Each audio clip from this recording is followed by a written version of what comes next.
Hi students, unit 4 electromagnetic induction and AC ये चल रही है और इसमें आज डिस्कस करने वाले हैं हम लोग एडी करंट्स के बारे में। देखिए क्या होता है एडी करंट्स। आप लोग जानते हैं कि किसी भी सरफेस से या किसी प्लेन से कोई मेटल पीस दिया हुआ है, अगर उसका एरिया है A और वहाँ पर अगर मैग्नेटिक फील्ड इंटेंसिटी है B, तो आप जानते हैं कि उससे जो लिंक्ड मैग्नेटिक फ्लक्स होगा उसका फॉर्मूला होता है फाई B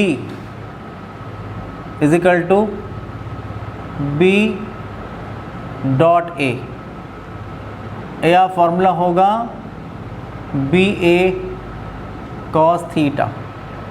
इसका मतलब ये हुआ कि अगर आप चाहते हैं कि फाई B में चेंज हो तो हम लोग तीन तरीके से वो चेंज कर सकते हैं।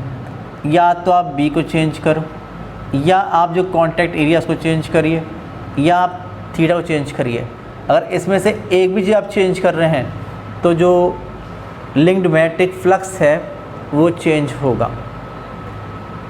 ऐसा हुआ कि ये ऑब्ज़र्व किया फोकार्ट ने कि अगर हम लोग किसी भी मेटल पीस को किसी वैरिंग मैग्नेटिक फील्ड में अगर रख देते हैं तो जो वो मेटल पीस है वो रेड हॉट हो जाता है। ऐसा क्यों होता है, इसको आप सोचिए, ऐसा क्यों होता होगा कि अगर वैरिंग मैग्नेटिक फील्ड होगा, आप देखिए कि अगर जो मैग्नेटिक फील्ड है अगर ये वेरी कर रहा है तो आप देखेंगे कि जो मैग्नेटिक फ्लक्स उससे लिंक्ड है वो चेंज होगा। और Faraday's law of electromagnetic induction से आप लोग पढ़ चुके हैं कि जब भी किसी सरफेस से किसी प्लेन से लिंक्ड अगर मैग्नेटिक फ्लक्स में चेंज होता है तो वहाँ पर एक इंड्यूस्ड ईएमएफ प्रोड्यूस हो जाया करता है। और अगर सर्किट क्लोज है, और नेचुरल सी बात है यहाँ पर क्लोज सर्किट है, तो फिर वहाँ पर एक इंड्यूस करंट फ्लो होने लगती है जो फ्लक्स चेंज को अपोज करती है।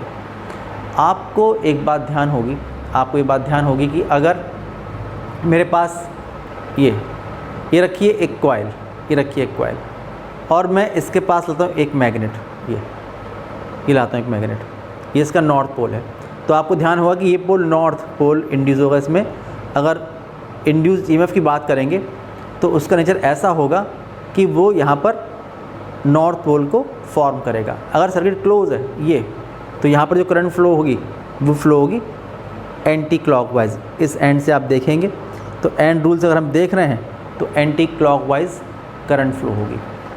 ये आपने देखा। आप जानते हैं कि यह है इलेक्ट्रोमैग्नेटिक इंडक्शन। अगर इस कॉइल की जगह मैं एक आयरन का पीस रख दूं, अभी रखा है आयरन का पीस ये, अब मैं क्या करूं, यहाँ पर से लाऊं इस मैग्नेट को ऐसे, जब मैं इसको ऐसे लेके आऊँगा तो भी यहाँ पर ऐसा ही होगा, तो भी इस मेटल पीस से जो लिंक्ड मैग्नेटिक फ्लक्स है उसमें चेंज होगा।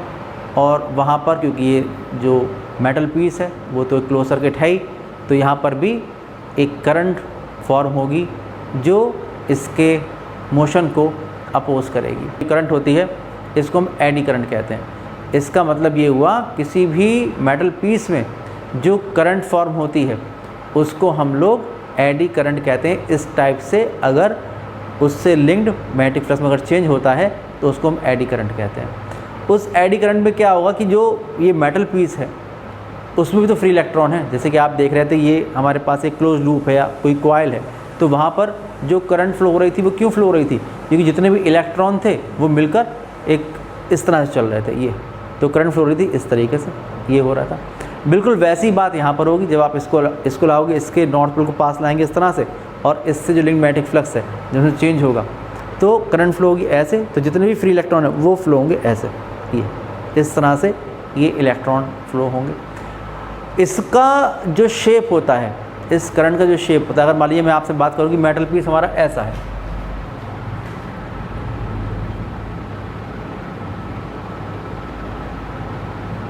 ये मेटल पीस है, तो सबसे पहले जो लूप फॉर्म होगा ये सबसे लार्ज लूप फॉर्म होगा,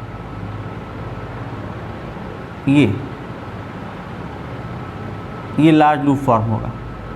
अगर ये करंट प्रॉपर नहीं है, मान लीजिए फास्ट लेके आए और हम लोग, आपने जो फ्लक्स चेंज का रेट था अगर उसको आपने इंक्रीज़ कर दिया, तो फिर ये करंट की इंटेंसिटी आप देखिए बढ़ जाएगी।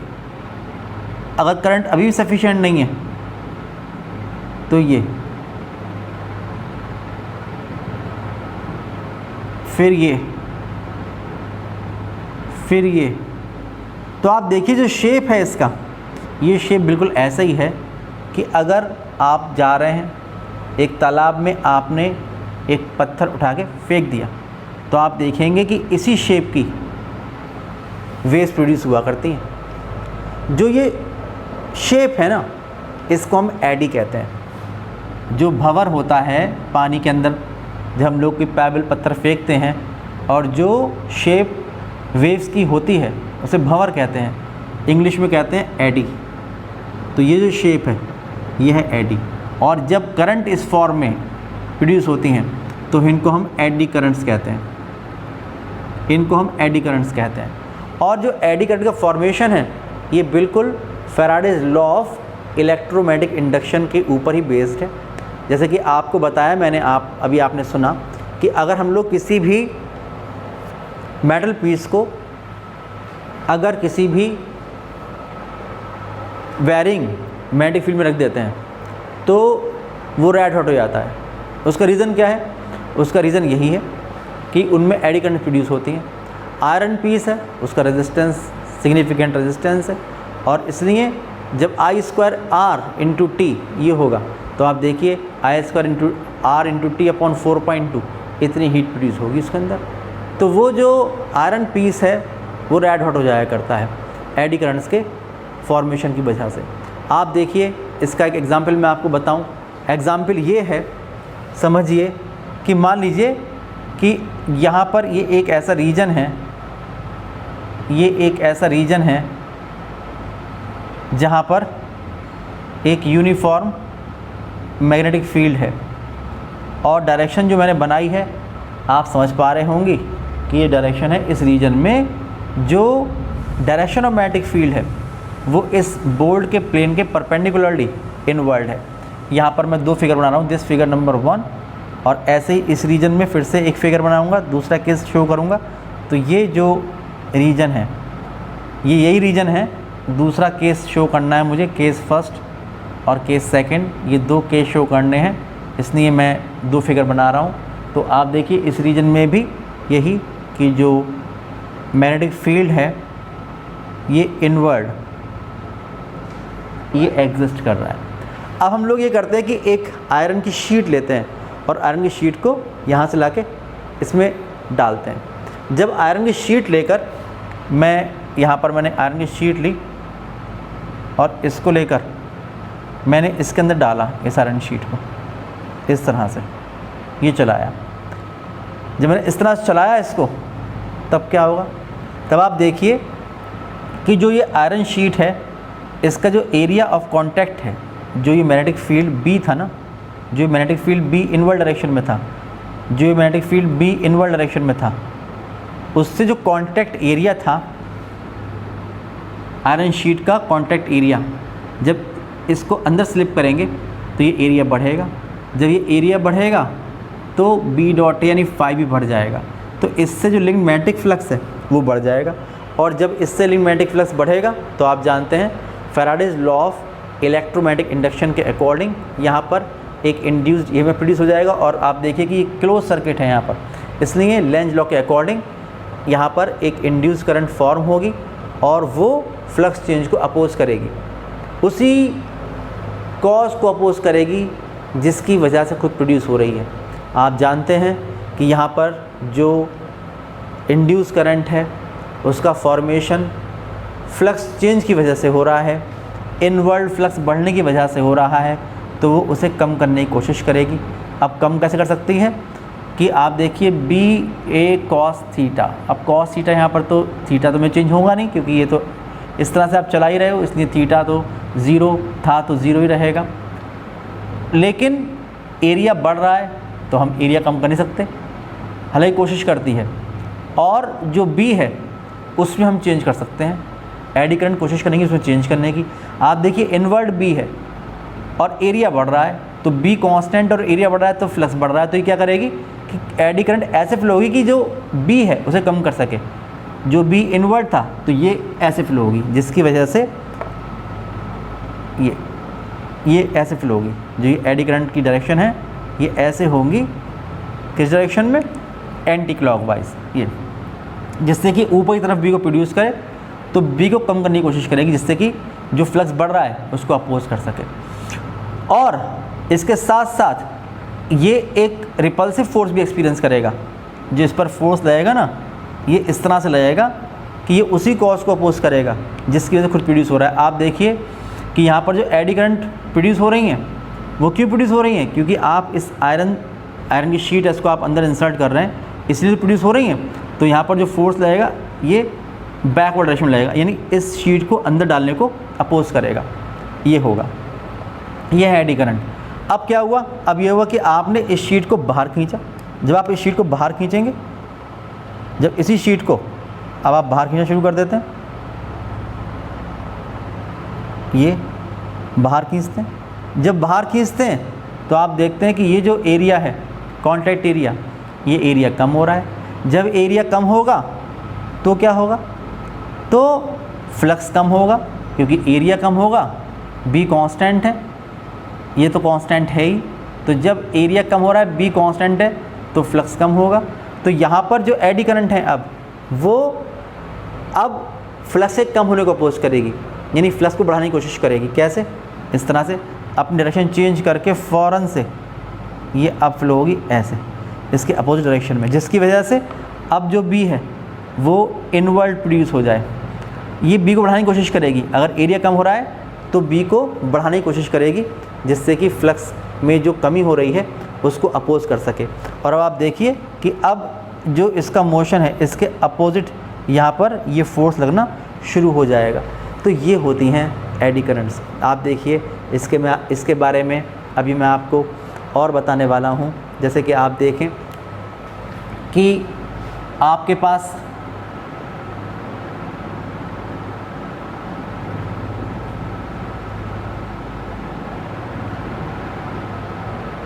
ये एक मेटल डिस्क है, ये एक मेटल डिस्क है। अब आप लोग क्या करते हैं, इस मेटल डिस्क को ऑसिलेट करके छोड़ देते हैं। तो ये इस तरह से पहले ऐसे जाएगी, फिर ऐसे आएगी, ऐसे जाएगी, फिर ऐसे जाएगी, इस तरह से ऑसिलेट करेगी। ये जो मेटल डिस्क है ये इस तरह से ऑसिलेट करेगी। अब हम लोग क्या करते हैं, हम लोग ये करते हैं कि इस डिस्क के सामने हॉर्सशू मैग्नेट के जो दो पोल्स हैं वो रख देते हैं, ये नॉर्थ पोल और ये साउथ पोल, ये रख दिए। अब आप ये एक्सपीरियंस करेंगे कि अगर ये पहले 1 सेकंड में अगर मान लीजिए कि 4 टाइम्स ऑसिलेट कर रही थी, तो हो सकता है अब 1 सेकंड में एक ही बार ऑसिलेट करेगी। इसका मतलब ये हुआ कि अब इसके जो वाइब्रेशन है वो कम हो जाएंगे, पर सेकंड वाइब्रेशन कम हो जाएंगे। और इसका रीज़न क्या है, इसका रीज़न यही है जो मैंने भी आपसे डिस्कस किया। क्या मतलब हुआ, मतलब ये हुआ कि देखिए कि जब ये यहाँ थी, जब इसका जो ये एंड था ये यहाँ था और कुछ टाइम बाद ही फिर पहुँचा यहाँ पर। तो जब ये एंड यहाँ पर था, जब ये डिस्क यहाँ पर थी, तो इससे लिंक फ्लक्स कितना था, 0। जब यहाँ पहुँचा तो फाई या फाई बी, जब यहाँ पहुँचा तो 0। तो आप देखिए फ्लक्स में लगातार चेंज हो रहा है। यहाँ पर जैसे ये यहाँ से छोड़ा आपने और ये बीच में पहुँची, ये डिस्क पहुँची बीच में, जैसे डिस्क पहुँची बीच में तो बी किस तरफ है, बी है नॉर्थ साउथ डायरेक्शन में।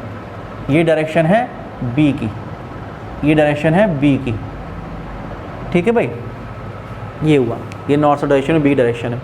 अब जैसे ही डिस्क पहुंची यहाँ पर, तो इसका जो फ्लक्स था, फ्लक्स 0 से बढ़कर कितना हो गया, 5b। जब ये 0 से बढ़कर 5b हो गया तो फ्लक्स बढ़ गया। जब फ्लक्स बढ़ जाएगा तो यहाँ पर इंड्यूस्ड ईएमएफ प्रोड्यूस हो जाएगा।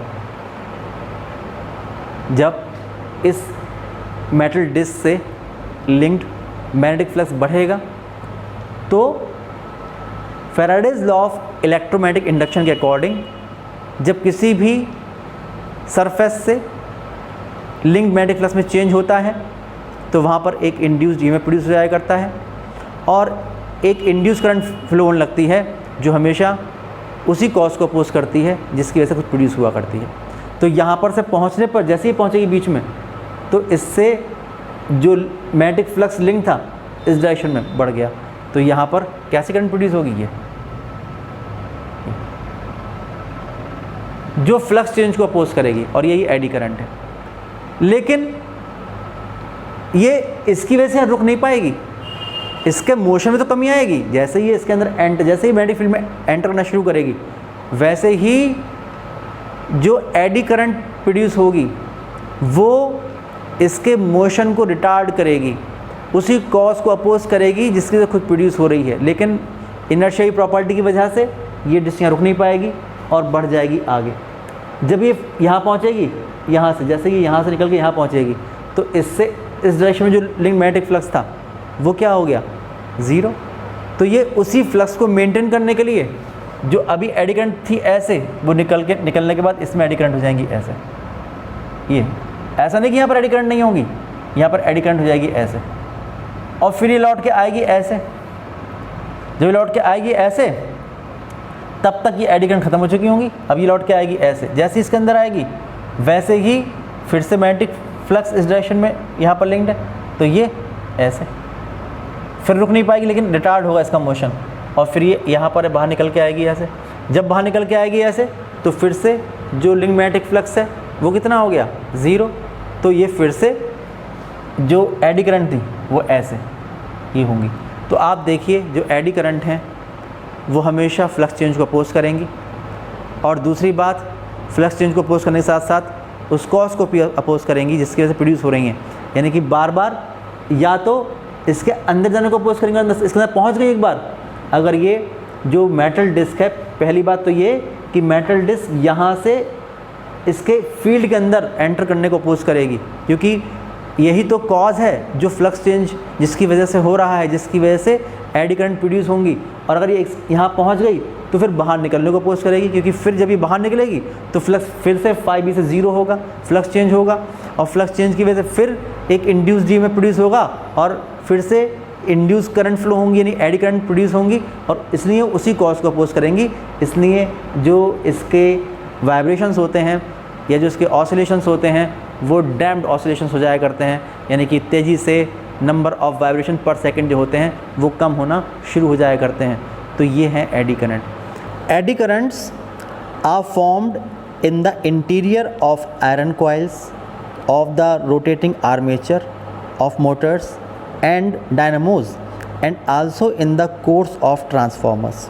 ये जो करंट हमारे पास प्रोड्यूस हो रही हैं, जैसे मैंने बताया आप लोगों को, ये अनडिज़ायरेबल करंट्स हुआ करती हैं, इनकी हमें कोई ज़रूरत नहीं होती है लेकिन फिर भी ये प्रोड्यूस हो जाया करती हैं और इनका जो हीटिंग इफ़ेक्ट होता है वो काफ़ी ज़्यादा होता है। इसका मतलब ये हुआ कहीं पर भी अगर एडी करंट प्रोड्यूस हो रही हैं तो उसकी वजह से वो जो डिवाइस है या जो वो आर्मेचर है या जो वो कोर है वो गर्म हो जाया करती है। जैसे कि आप देखिए ट्रांसफार्मर में हम लोग क्या करते हैं, ट्रांसफार्मर में ये सॉफ्ट आयरन कोर है,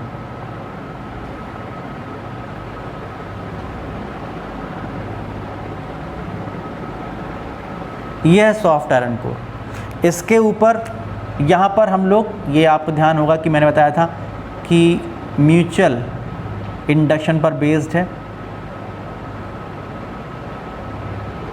यहाँ पर हम लोग प्राइमरी कॉइल लगाते हैं। प्राइमरी कॉइल में क्या करते हैं कि थिक वायर के कम टर्न्स होते हैं। स्टेप अप ट्रांसफार्मर की बात करेंगे, बताएंगे इसके बारे में। और यहाँ पर जो थिन वायर है उसके ज़्यादा टर्न्स होते हैं। ये और यहाँ पर हम लोग करंट फ्लो कराते हैं, बताऊँगा कि हम लोग AC लगा देते हैं, ये पढ़ाना है मुझे भी आप लोगों को ये, और यहाँ पर सर्किट में हम लोग इसको लेते हैं। अब क्या होगा कि जब यहाँ पर AC चलती है, यानी कि लगातार करंट पहले ऐसे चलेगी, फिर ऐसे चलेगी, फिर ऐसे चलेगी, फिर ऐसे चलेगी, ये होता है AC का नेचर। तो जो ये हमारे पास ये सॉफ्ट आयरन कोर है, this is soft iron core, soft iron core, इससे जो लिंक मैग्नेटिक फ्लक्स होता है पहले ऐसे फिर ज़ीरो, फिर ऐसे फिर ज़ीरो, फिर ऐसे फिर ज़ीरो, फिर ऐसे फिर ज़ीरो, तो इससे जो लिंक मैग्नेटिक फ्लक्स है इस सॉफ्ट आयरन से, सॉफ्ट आयरन कोर से, ये बार बार चेंज होता है और इस वजह से इसमें एडी करंट प्रोड्यूस होनी चाहिए। लेकिन हमारा एम यहाँ पर एडी करंट को प्रोड्यूस करना नहीं है, इसकी वजह से जो ट्रांसफार्मर है वो गर्म हो जाता है, उसमें हीटिंग इफेक्ट प्रोड्यूस हो जाया करता है, हीटिंग इफेक्ट की वजह से जो ट्रांसफार्मर है वो गर्म हो जाया करता है।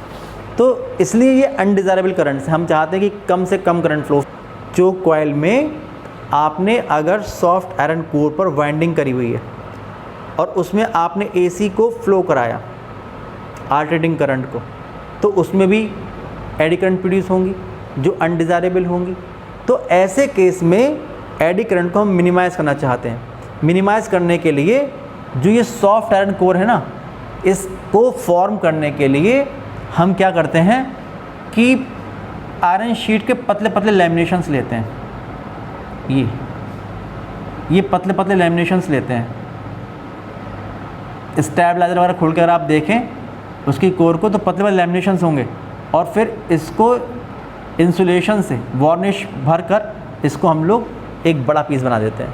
तो इसलिए कहते हैं इसको लैमिनेटेड सॉफ्ट आयरन कोर। पतले पतले लैमिनेशंस होते हैं जिससे क्या होता है, जो इसका रेजिस्टेंस है वो बढ़ जाता है।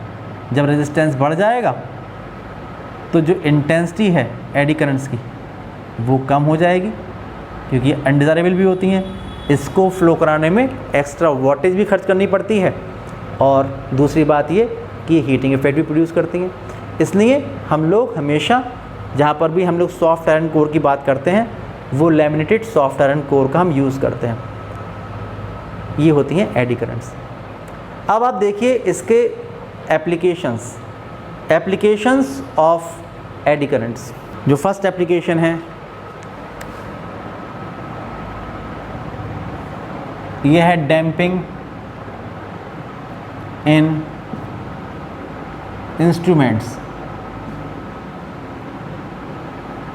जैसे कि आप जानते हैं कि ये मैंने बताया आप लोगों को, जैसे यहाँ पर ये हो रहा था, जैसे कि आप जानते हैं moving coil galvanometer, moving coil galvanometer में जैसे कि आप जानते हैं ऐसा होता है। मूविंग कॉइल गैल्वेनोमीटर में आपको ध्यान होगा कि एक नॉर्थ पोल एक साउथ पोल, बीच में ये रखी हुई है एक करंट कैरिंग कॉइल। जब हम लोग करंट फ्लो कराते हैं तो ये इसका रिफ्लेक्शन हुआ। तो डिफ्लेक्शन जब होगा ना तो ये होगा, देखिए कि ये है पॉइंटर, ये है ज़ीरो, ये है कॉइल।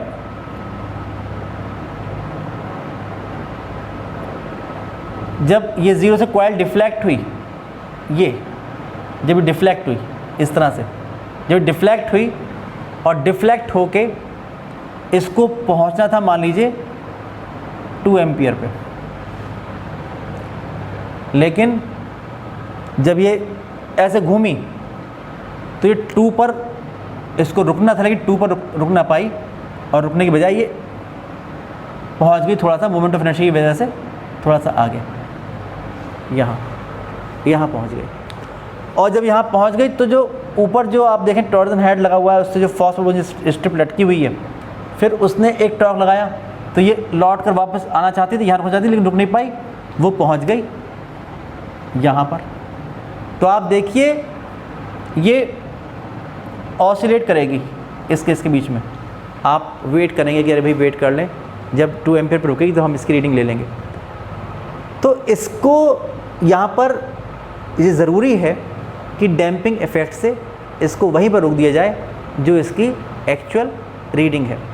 इसलिए आपको ध्यान होगा कि हम लोग वहाँ पर एक मेटालिक नॉन मैग्नेटिक फ्रेम लिया करते थे एल्युमिनियम का, और एल्युमिनियम फ्रेम में जो एडी करंट्स हैं उनको हम प्रोड्यूस करके, जैसे कि मैंने जो इफ़ेक्ट यहाँ बताया था, उसकी वजह से इसकी डैम्पिंग कर देते हैं और जो कॉइल है वो अपनी एक्चुअल रीडिंग पर रुक जाया करती है। तो डैम्पिंग इफ़ेक्ट से हम लोग इंस्ट्रूमेंट में जहाँ पर कॉइल को रोकना होता है वहाँ रोक सकते हैं। फिर नंबर 2 इसका एप्लीकेशन है इंडक्शन मोटर में, इसका यूज़ किया जाता है। इंडक्शन मोटर देखिए,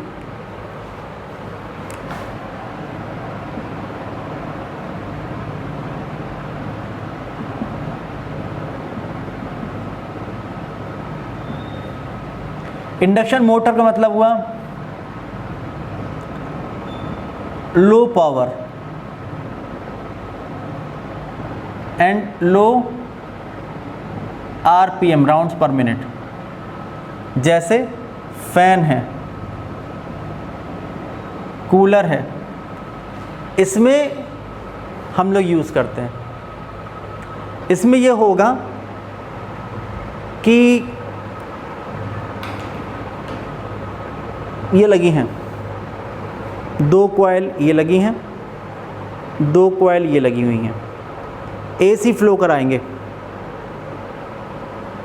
हाफ साइकिल ये, नेक्स्ट हाफ साइकिल ये, हाफ साइकिल ये, नेक्स्ट हाफ साइकिल ये, और बीच में लगा होगा एक आर्मेचर, इनके बीच में यहाँ पर ये लगा होगा आर्मेचर। ये जो आर्मेचर लगा होगा, जब आप देखिए कि पहले मैग्नेटिक फील्ड इन कॉइल्स की वजह से ये प्रोड्यूस हुआ, तो एडी करंट आर्मेचर में, जो ये आर्मेचर है इसमें एडी करंट प्रोड्यूस हुई, उनकी वजह से मैग्नेटिक फील्ड कैसे, ऐसे, उसके बाद ये गायब, फिर यहाँ पर। तो जो ये फील्ड प्रोड्यूस हुआ है, अब ये अलाइनमेंट हो गया इसका, ये वाली जो कॉइल्स ने मैग्नेटिक फील्ड प्रोड्यूस किया उसमें टॉर्क लग के ऐसे आएगा, तब तक ये वाला ख़त्म हो गया, और फिर से ये जो 2 कॉइल थी इन्होंने कर दिया, तो ये घूम कर फिर ऐसे, तो ये घूमेगा ऐसे, और यहाँ पर आपने ब्लेड लगा दिए हैं तो फ़ैन घूम रहा है। तो आप देखिए जो low power and low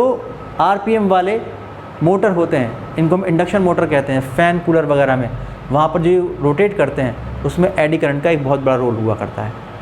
next हमारे पास मेटल डिटेक्टर, आप देखिए आता है मेटल डिटेक्टर, ये एक दरवाज़ा लगा हुआ है, डोर। अब आपको यहाँ से एंटर करना है और ये मालूम करना है यहाँ पर कि आपके पास कोई मेटल तो नहीं है। अब यहाँ पर एक नॉर्थ पोल लगा है, यहाँ पर कॉइल इस तरह से लगी हुई है कि एक तरफ नॉर्थ पोल, एक तरफ साउथ पोल, और इनसे कॉइल से कनेक्टेड यहाँ पर एक बजर लगा हुआ है। अगर आप जाते हैं, निकल जाते हैं बीच में से, आपके पास कोई भी मेटल ऑब्जेक्ट नहीं है, तो आप जानते हैं कि जो भी कॉइल है, यहाँ पर जो ये मैग्नेट लगे हुए हैं, कॉइल लगी हुई है, तो उस कॉइल से जो लिंक मैग्नेटिक फ्लक्स होगा उसमें कोई भी चेंज नहीं होगा। अगर आप निकलते हैं यहाँ से, तो जो भी कॉइल से लिंक मैग्नेटिक फ्लक्स है नॉर्थ साउथ पोल की वजह से, वो कांस्टेंट बना रहेगा, और जब फ्लक्स में कोई चेंज नहीं होगा तो उसमें कोई इंड्यूस ईएमएफ प्रोड्यूस नहीं होगा और इंड्यूस करंट फ्लो नहीं होगी, तो बजर जो होगा बजेगा नहीं। लेकिन अगर कोई मेटल की चीज़ लेकर आप लोग वहाँ से निकलते हैं, तो जैसे आप निकलेंगे, तो क्योंकि जो मेटल की ऑब्जेक्ट लेके आप निकले हैं उसका फ्लक्स 0 से फाई हुआ, जब 0 से फाई हुआ तो फ्लक्स चेंज हुआ। फ्लक्स चेंज की वजह Faraday's law of electromagnetic induction की वजह से वहाँ पर एक इंड्यूस्ड ईएमएफ प्रोड्यूस हुआ और इंड्यूस करंट फ्लो हो गई, और इंड्यूस करंट जो फ्लो हुई किसमें, कॉइल में, उसने बजर को बजा दिया। पता लग गया कि हाँ भाई कोई भी चीज़ आप मेटल के लेके वहाँ से निकले हो। तो ये कॉन्सेप्ट है मेटल डिटेक्टर का। फिर आते हैं इंडक्शन ब्रेक या इलेक्ट्रिक ब्रेक, ये ट्रेन में यूज़ किए जाते हैं। इसमें क्या होता है, इसमें ये कि ये देखिए नॉर्थ पोल और ये साउथ पोल, इलेक्ट्रोमैग्नेट से यहाँ पर ये नॉर्थ पोल और साउथ पोल प्रोड्यूस कर दिए जाते हैं। और ये रिवॉल्विंग व्हील्स हैं। तो यहाँ पर जब ये व्हील इस तरह से घूम रहा है तो आप देख रहे हैं कि इससे जो लिंक मैग्नेटिक फ्लक्स है उसमें चेंज हो रहा है, इसलिए यहाँ पर एडी करंट फ्लो होंगी, यहाँ पर एडी करंट फ्लो होंगी इस तरह से, और जो एडी करंट फ्लो होंगी इस तरीके से एडी करंट फ्लो होंगी वो फ्लक्स चेंज को अपोज करेंगी और इसको व्हील को यहाँ पर रोक देंगे। अगर आपने इलेक्ट्रिसिटी जो फ्लो हो रही थी इसके अंदर, इलेक्ट्रिक करंट अगर इसको आपने बंद कर दिया तो ये नॉर्थ साउथ पोल ख़त्म हो गए, तो फिर ये व्हील घूम रहा है आराम से। जैसे अगर आपको ब्रेक लगाना है तो आपने यहाँ पर इलेक्ट्रोमैग्नेट से ये आपने यहाँ पर पोल्स प्रोड्यूस किए और आप देखेंगे उसकी वजह से ये रोटेटिंग व्हील था ये घूमना बंद हो जाएगा। तो ये होते हैं इंडक्शन ब्रेक्स। फिर आता है इंडक्शन फर्नेस।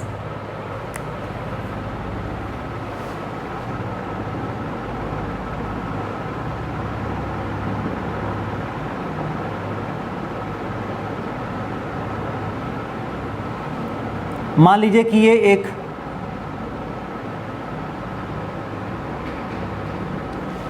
एक चैम्बर है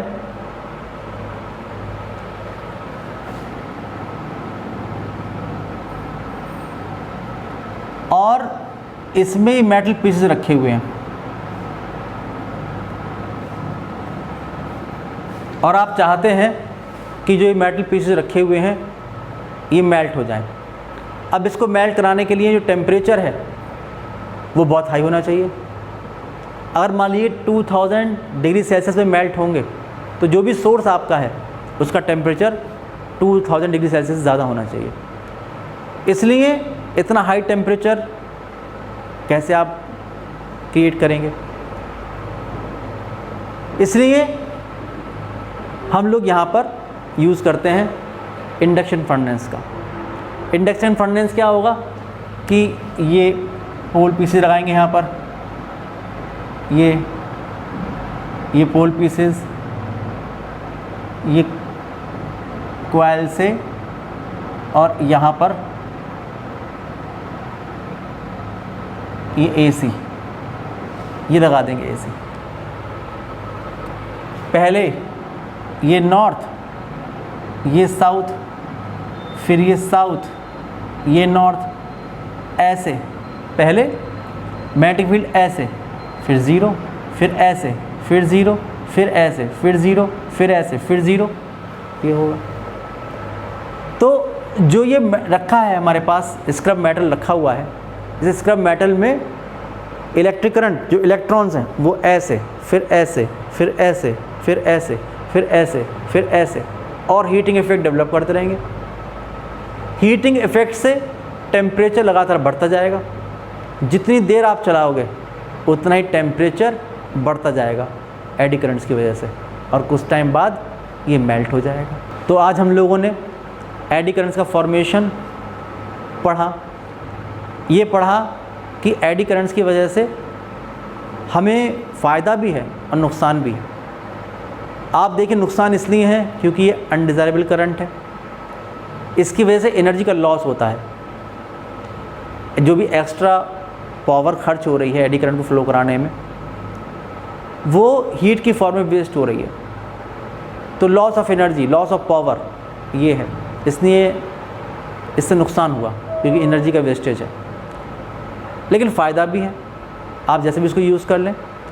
फ़ायदा आप देखिए कि फ़ैन चल रहा है एडी करंट की वजह से, कूलर चल रहा है एडी करंट की वजह से, जो इंडक्शन ब्रेक लग रहा है एडी करंट की वजह से, जो मेटल डिटेक्टर है वो एडी करंट की वजह से, जो इंडक्शन मोटर है एडी करंट की वजह से, जो आप देख रहे हैं कि मूविंग कॉइल गैल्वेनोमीटर में जो पॉइंटर है वो अपनी जगह रुक पा रहा है वो एडी करंट की वजह से, इंडक्शन फर्नेस में आप किसी मेटल को पिघला पा रहे हैं तो एडी करंट की वजह से। तो इसके एप्लीकेशन बहुत सारे हैं। तो आप देखिए कि एडी करंट के बारे में हमने कंप्लीट नॉलेज आज गेन करी है।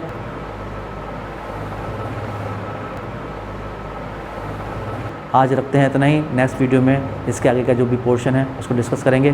तब तक के लिए बाय बाय।